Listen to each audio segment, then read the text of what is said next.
بسم اللہ الرحمن الرحیم الحمد للہ رب العالمین والصلاة والسلام علی سید الانبیاء والمرسلین۔ اللہ والوں کے یہاں زہد و تقوی اس مثال کو ہوتا تھا یا ہوتا ہے کہ جن لوگوں کے یہاں تقوی کی قدر نہیں ہوتی وہ لوگ سمجھ بھی نہیں سکتے۔ سچ بات یہی ہے۔ حضرت تھانوی رحمۃ اللہ علیہ کے متعلق مجھے یہ بات پہنچی ہے کہ حضرت تھانوی رحمہ اللہ تعالی جب کسی بس یا کسی ٹرین کے برابر سے گزرتے تھے یا ایسے طریقے پر سفر کرتے تھے کہ کوئی گاڑی ان کے برابر سے گزر رہی ہو، ٹرین یا بس جو بھی، تو نگاہ اٹھا کر اس کی کھڑکیوں کی طرف نہیں دیکھتے تھے، اور کھڑکیوں کی طرف نہ دیکھنے کی علت یہ بیان فرماتے تھے کہ کھڑکی کے اس طرف مستورات بھی ہوتی ہیں، خواتین بھی ہوتی ہیں، میری اچانک ادھر نگاہ پڑ جائے تو خدا نخواستہ کسی غیر محرم پر نگاہ پڑ گئی تو یہ نقصان کی چیز ہے اور یہ میرے لیے جائز نہیں ہے، یہ مسلمان کے لیے جائز نہیں ہے۔ ہم نے سوچا ہے کبھی اس بارے میں؟ ہم تو اللہ معاف فرمائے اتنی دور کی تو ہمارے ذہن میں سوچ بھی نہیں آتی،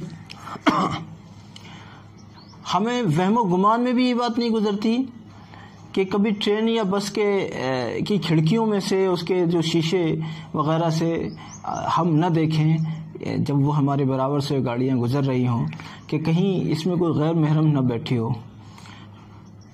کسی کے چہرے پر ہماری نگاہ نہ پڑ جائے۔ ایسے ہی ایک واقعہ اور یاد آتا ہے، مرکز نظام الدین دہلی کے ایک بزرگ، اخیر وقت میں ان کی طبیعت خراب ہوئی، غالباً یہ بات جو ہے حضرت مولانا یوسف صاحب رحمۃ اللہ علیہ کی ہے، غالباً ان کی اخیر وقت میں طبیعت خراب ہوئی۔ احباب نے کہا حضرت اسپتال جانا پڑے گا۔ حضرت نے فرمایا اسپتال نہیں جانا ہے۔ کہ حضرت کیوں؟ کہ وہاں نرس غیر محرم ہوتی ہیں، لہذا میں اسپتال نہیں جاؤں گا۔ کہ حضرت اسپتال بھی جانا ہوگا، درخواست ہے کہ اسپتال بھی جانا ہوگا، آپ کا مرض اس کا متقاضی ہے، اور ساتھ ہی ساتھ یہ ہے کہ آپ جو فرما رہے ہیں اس کا حل کر دیا جائے گا، آپ کے قریب کوئی غیر محرم نرس نہیں آئے گی۔ اس شرط پر حضرت ہاسپٹل گئے کہ کوئی غیر محرم لڑکی کوئی نرس کی شکل میں میرے قریب نہ آئے، جس کمرے میں مجھے رکھا جائے اس کمرے میں کوئی غیر محرم لڑکی نہ آئے، کوئی نرس نہ آئے، کوئی لیڈی ڈاکٹر نہ آئے۔ کیا تقوی تھا ہمارے اللہ والوں کا، ہمارے بزرگوں کا کیا تقوی تھا، ہم سوچ کر بھی نہیں سوچ سکتے۔ اور آج جو ہم کر رہے ہیں اللہ اس کے لیے ہمیں معاف فرماوے، آج ہم جو کر رہے ہیں سچ پوچھو تو ہماری حقیقت ہمارے بزرگوں کی روحوں سے بڑی شرمندہ ہے۔ میرے بھائیو، یہ اعتراض ہوتا ہے کہ اسلام نے عورتوں کو پردہ دیا ہے۔ سچ یہ ہے کہ اسلام نے مردوں کو بھی پردے کا حکم دیا ہے۔ عورتوں کا پردہ یہ ہے کہ وہ اپنے جسم کو ڈھانپ کر رکھتی ہیں، خصوصاً اپنے چہرے کو بھی ڈھانپ کر رکھتی ہیں غیر محرموں کے سامنے۔ تو مردوں کا پردہ یہ ہے کہ مرد اپنی نگاہوں کو پست رکھتے ہیں جب کسی غیر محرم سے ان کا سابقہ پڑتا ہے، کسی غیر محرم کے چہرے کو نہیں دیکھتے۔ میرا یہ مشاہدہ ہے، اور میں بار بار اپنی گفتگو میں اس بات کو کہتا رہتا ہوں، آدمی کئی گھنٹے تک مسجد میں اللہ اللہ کر رہا ہو، کئی گھنٹے تک مسجد میں بیٹھ کر ذکر کر رہا ہو، اور مسجد میں باہر نکل کر کوئی بد نگاہی کر دے، اپنی نگاہ اس کی بھٹک جائے، اللہ حفاظت رکھے، اللہ حفاظت رکھے، اللہ حفاظت رکھے، اس کی وہ کئی گھنٹے کے ذکر و اذکار کی محنت کب صاف ہو گئی اس کو پتہ بھی نہیں چلا۔ بلکہ میں نے ایک بزرگ کے حوالے سے پڑھا ہے کہ بعض اوقات اس کی ایک نگاہ بد کئی سال کی ریاضتوں کو ٹھکانے لگا دیتی ہے، کئی سال کی عبادتیں، ریاضتیں، مجاہدے جو اس نے کیے ہیں اپنے نفس کو بنانے کے لیے، اپنے آپ کو بنانے کے لیے، اپنے اس بگڑے ہوئے دل کو بنانے کے لیے جو کئی سال سے ریاضتیں کر رہا تھا، بعض اوقات صرف ایک نگاہ چٹ کر جاتی ہے سارے میدان کو۔ اس لیے میں بہت عاجزی سے خصوصاً اپنے نوجوانوں سے عرض کرتا ہوں، اللہ کا واسطہ ہے، یہ بچیاں، یہ عورتیں جو پھر رہی ہیں بازاروں میں، راستوں میں، گلیوں میں، محلوں میں، گھروں میں رہتی ہیں، یہ بھی کسی کی بیٹیاں ہیں، یہ بھی کسی کی بہنیں ہیں، یہ بھی کسی کی عزت مآب بہویں ہیں، یہ بھی کسی کی مائیں ہیں۔ ان کی بھی عزت اسی طرح سے ہونی چاہیے جس طرح سے ہم اپنی ماؤں، اپنی بیویوں، اپنی بیٹیوں، اپنی بہنوں اور اپنی بچیوں کی کرتے ہیں۔ ان کے لیے بھی اپنے دل میں اللہ کے واسطے کچھ قدر پیدا کیجیے۔ ہندوستانی تہذیب کا حصہ نہ بنیے۔ یہاں کی تہذیب یہ ہے کہ عورتوں کو ایسے دیکھا جاتا ہے جیسے بھوکا بھیڑیا۔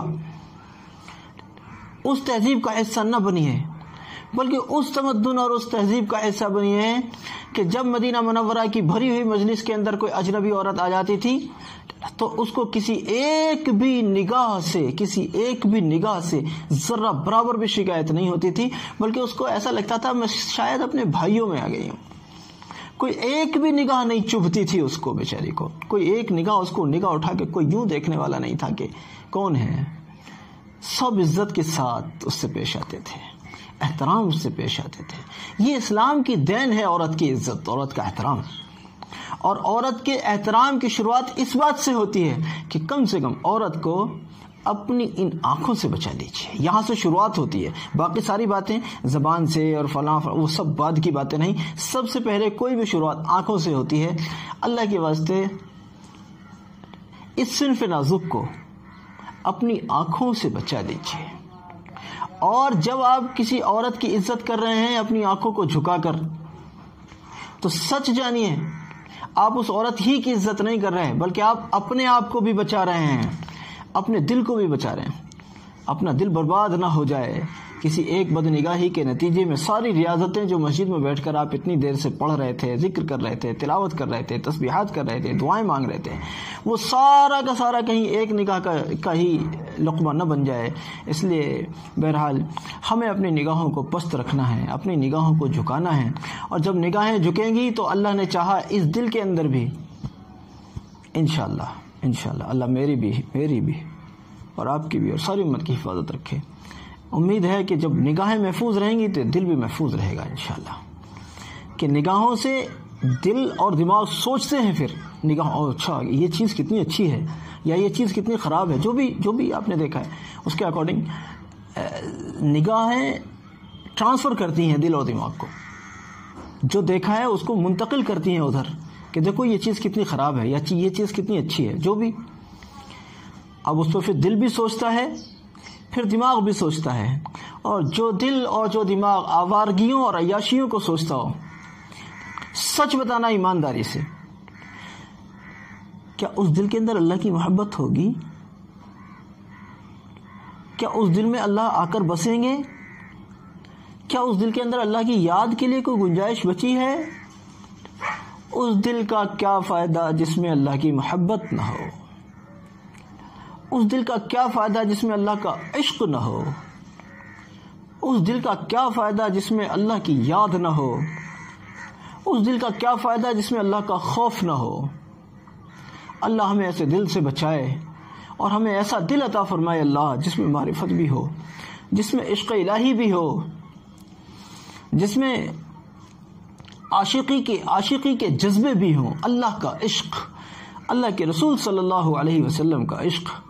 اللہ رب العزت مجھے بھی یہ نعمت اپنے فضل سے عطا فرمائے اور آپ کو بھی عطا فرمائے۔ امید کرتا ہوں کہ اس مختصر گفتگو کو آپ سمجھنے کی کوشش کریں گے۔ جزاکم اللہ۔ السلام علیکم ورحمۃ اللہ۔